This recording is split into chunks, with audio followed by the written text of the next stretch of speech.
Olá. O vídeo a seguir apresenta uma palestra de Friedrich Hayek. Vou deixar um QR Code na tela, caso você queira fazer uma doação via Pix ou Lightning Network, para me ajudar a trazer mais conteúdos como este para o canal. Agora fique com o vídeo. Há pouco mais de 2 anos, durante a segunda conferência de Lausanne, realizada por esse mesmo grupo, eu havia dito, meio que num tom de piada amarga, que já não mais havia esperanças de termos novamente um padrão monetário decente, a menos que tirássemos do governo o monopólio da emissão monetária e entregássemos essa função à iniciativa privada. Mas nem eu mesmo havia levado essa piada muito a sério. Só que essa sugestão se mostrou extraordinariamente fértil. Aprofundando-me um pouco mais nela, descobri que eu havia aberto uma possibilidade que em 2000 anos nenhum economista jamais havia estudado. Desde então, tem havido um bom número de pessoas que assumiram essa tarefa, dedicando-se a estudos e análises vastas dessa possibilidade.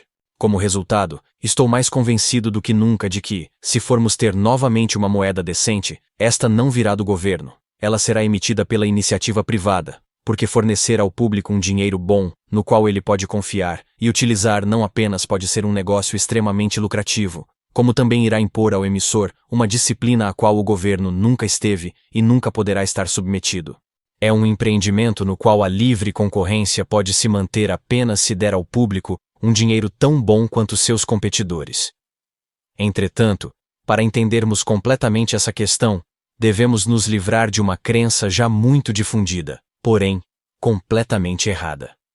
Sob o padrão ouro, ou sob qualquer outro padrão metálico, o valor do dinheiro não é realmente derivado do ouro.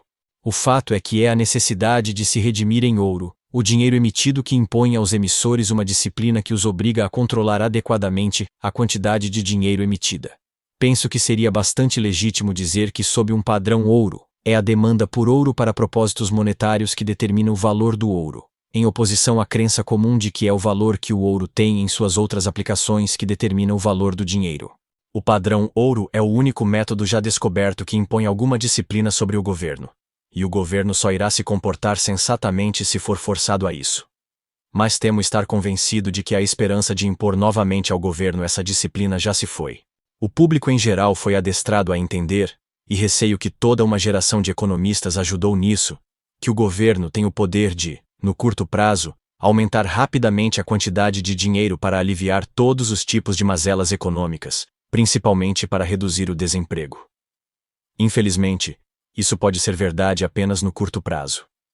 O fato é que tal expansão da quantidade de dinheiro, que parece gerar um efeito benéfico no curto prazo, se torna a causa de um desemprego muito maior no longo prazo. Mas qual político irá se preocupar com os efeitos de longo prazo se no curto prazo ele pode arregimentar apoio? Minha convicção é que a esperança de retornarmos ao tipo de padrão ouro que funcionou razoavelmente bem durante um longo período é absolutamente ilusória. Mesmo que, por algum tipo de acordo internacional, o padrão ouro seja restabelecido, não há a mínima esperança de que os governos irão jogar o jogo de acordo com as regras. E o padrão ouro não é algo que você pode restaurar por meio de um decreto legislativo. O padrão ouro requer que os governos sigam constantemente algumas regras, as quais incluem uma ocasional restrição da circulação total de dinheiro, o que irá causar uma recessão local ou nacional. E nenhum governo irá fazer isso atualmente, uma vez que todo o público, e principalmente, aqueles economistas keynesianos que foram educados nos últimos 30 anos, irão dizer que é mais importante aumentar a quantidade de dinheiro do que manter o padrão ouro. Como havia dito, é uma crença errônea dizer que é o valor do ouro que determina diretamente o valor do dinheiro. O padrão ouro é um mecanismo que foi criado para obrigar os governos a controlar a quantidade de dinheiro, de maneira tal, a manter seu valor igual ao do ouro. Mas existem muitos exemplos históricos que provam que é seguramente possível, caso seja do próprio interesse do emissor, controlar a quantidade de qualquer papel-moeda de maneira que seu valor seja mantido constante. Há 3 interessantes exemplos históricos que ilustram essa situação e que foram enormemente responsáveis por ensinar aos economistas que, em última instância, o que interessa de fato é o controle apropriado sobre a quantidade de dinheiro, e não o fato de ele ser redimível em alguma outra coisa. O dinheiro ser redimível em ouro era algo necessário apenas para obrigar os governos a controlar adequadamente a quantidade de dinheiro. E isso, penso eu, seria feito de maneira muito mais efetiva, não por meio de alguma lei judicial que obrigasse o governo a proceder dessa maneira, mas sim, se fosse do interesse próprio do emissor, agir dessa forma, de modo que ele somente poderia se manter na ativa, caso ele desse às pessoas um dinheiro estável. Deixem-me contar-lhes em poucas palavras sobre esses importantes exemplos históricos.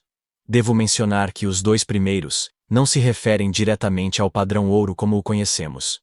Eles ocorreram quando várias partes do mundo ainda estavam sob um padrão prata, e quando, na segunda metade do século XIX, a prata repentinamente começou a perder valor. A queda no valor da prata levou a uma queda no valor de várias moedas nacionais, e em duas ocasiões uma medida interessante foi tomada. A primeira, que produziu a experiência que creio ter inspirado a teoria monetária austríaca, aconteceu no meu país natal, em 1879. Por sorte, o governo tinha um ótimo conselheiro de política monetária, Karl Menger, que lhes disse: bem, se vocês quiserem fugir do efeito da depreciação da prata contida em sua moeda, parem com a cunhagem de prata.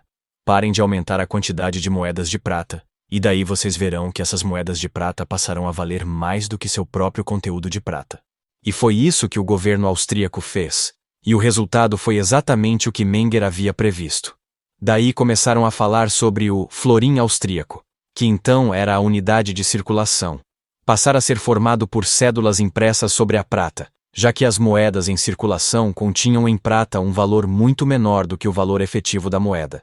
Ou seja, com a desvalorização da prata, o valor do florim passou a ser controlado inteiramente pela limitação da quantidade de moeda em circulação. Exatamente o mesmo foi feito 14 anos depois pela parte britânica da Índia.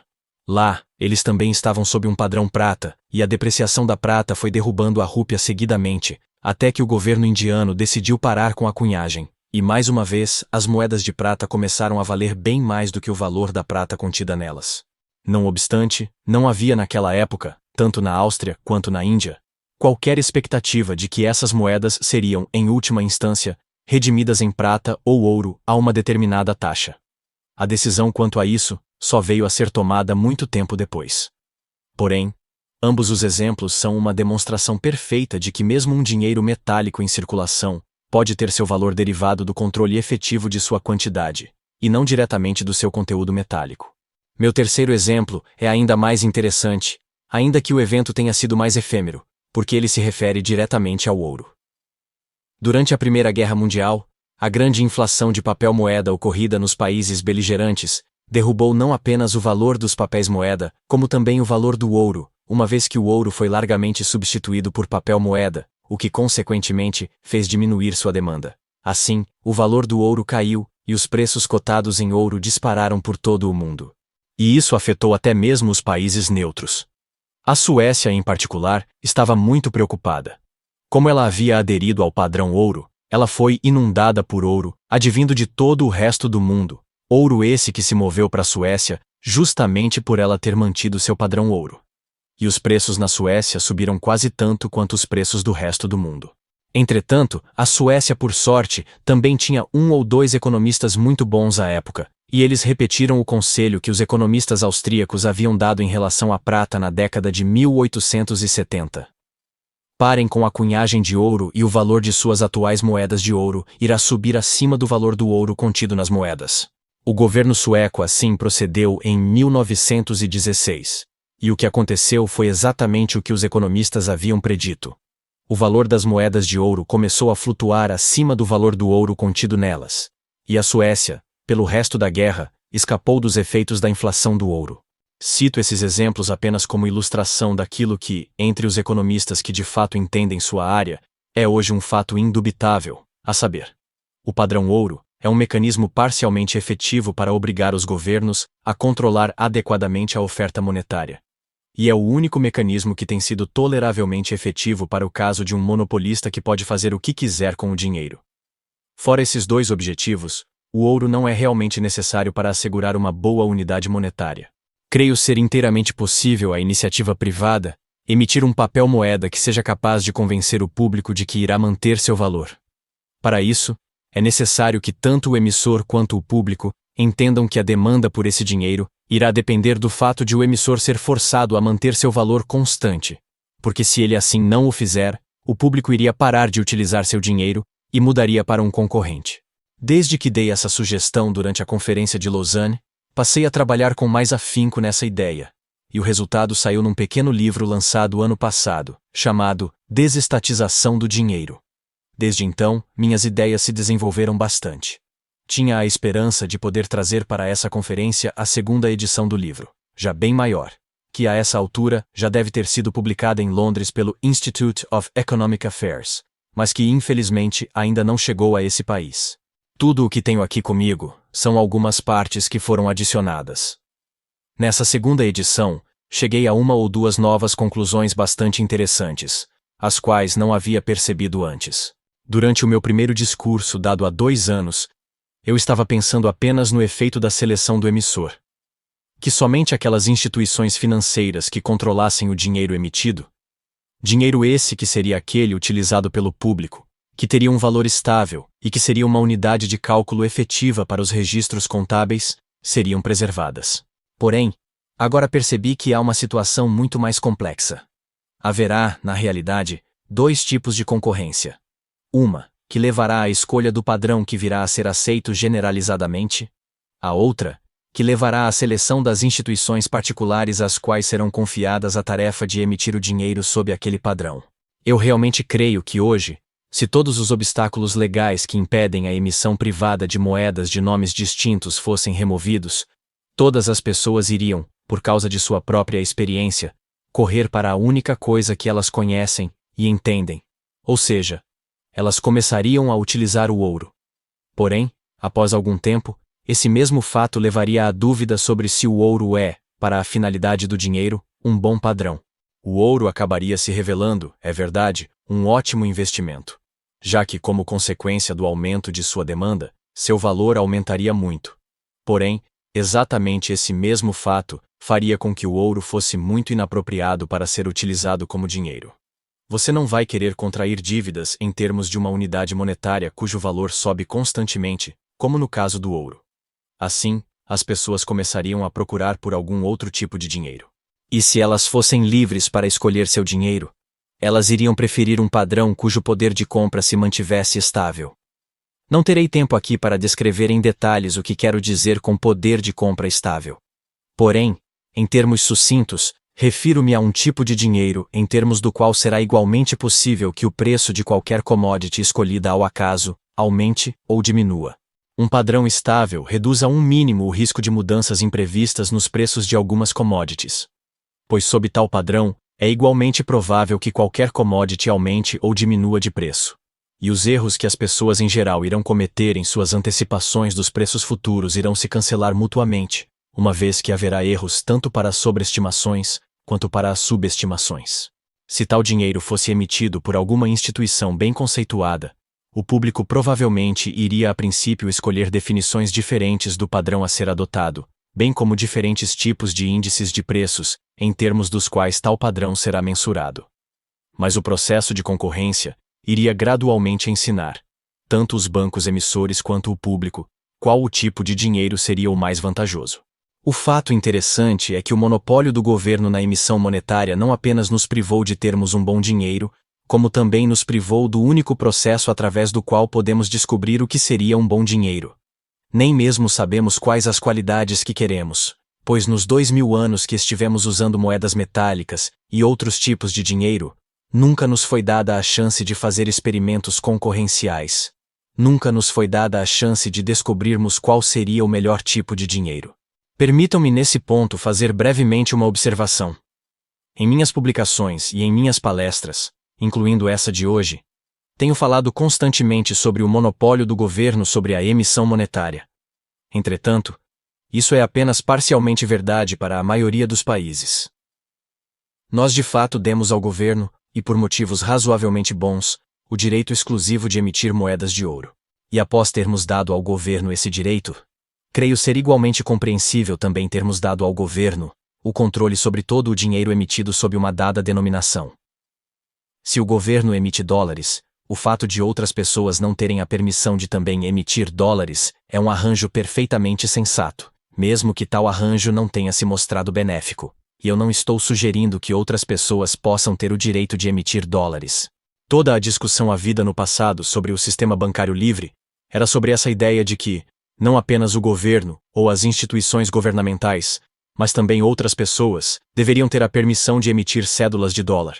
Isso, obviamente, não iria funcionar. Porém, se instituições privadas começassem a emitir cédulas com outras denominações e sem uma taxa de câmbio fixa em relação à moeda oficial ou a qualquer outra moeda, até onde sei, isso ainda não é proibido por lei em nenhum grande país.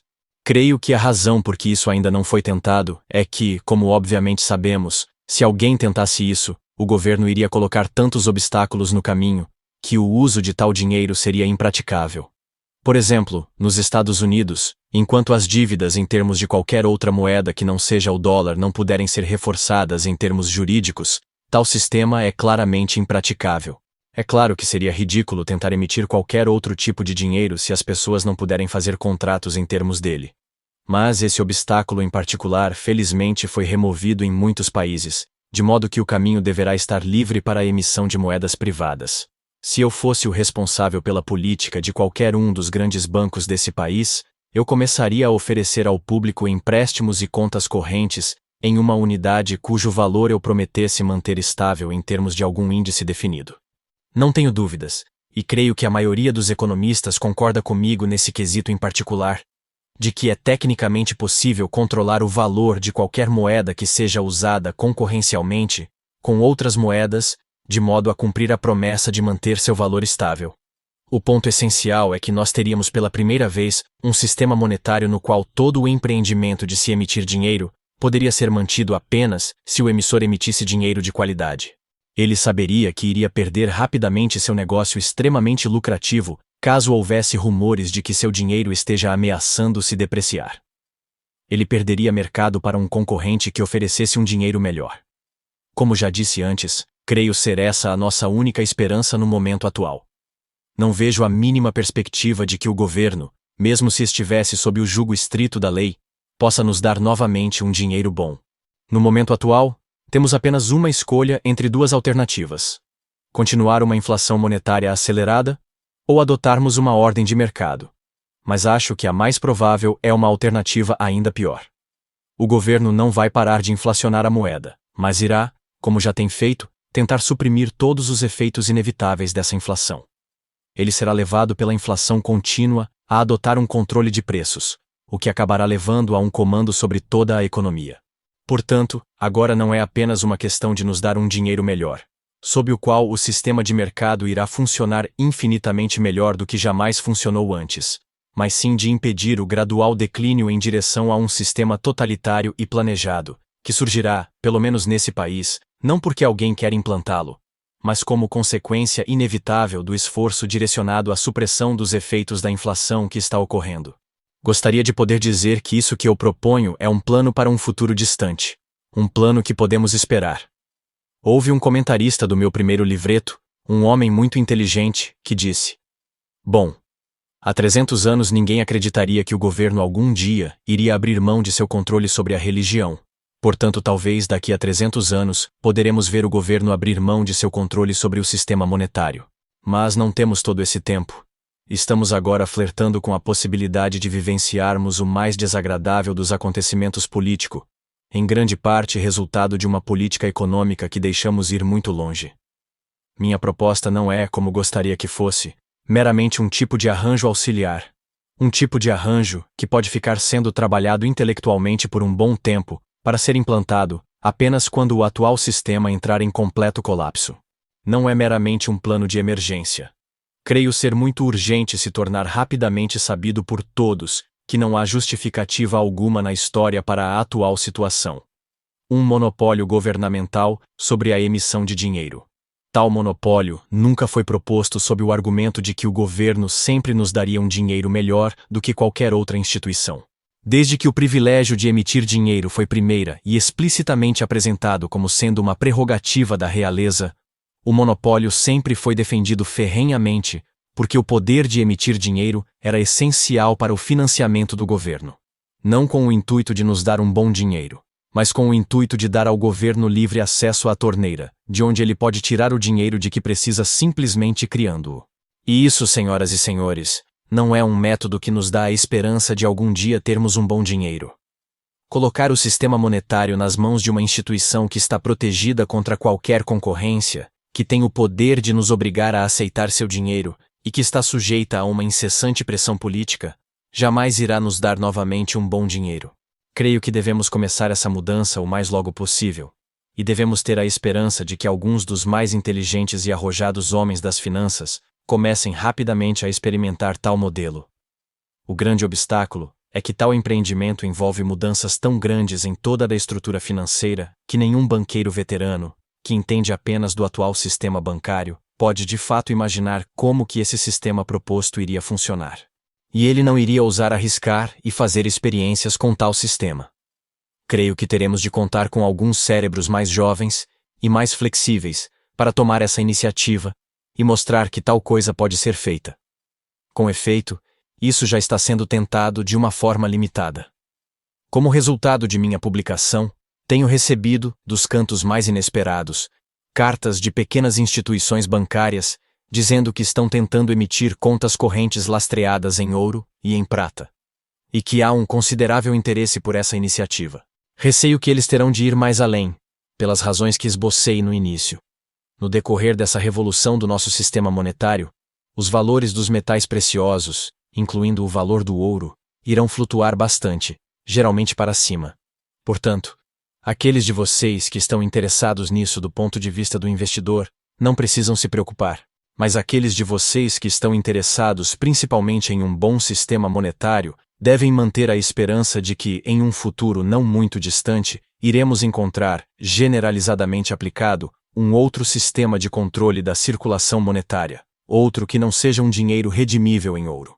O público terá de aprender a escolher entre uma variedade de moedas e escolher aquelas que são boas.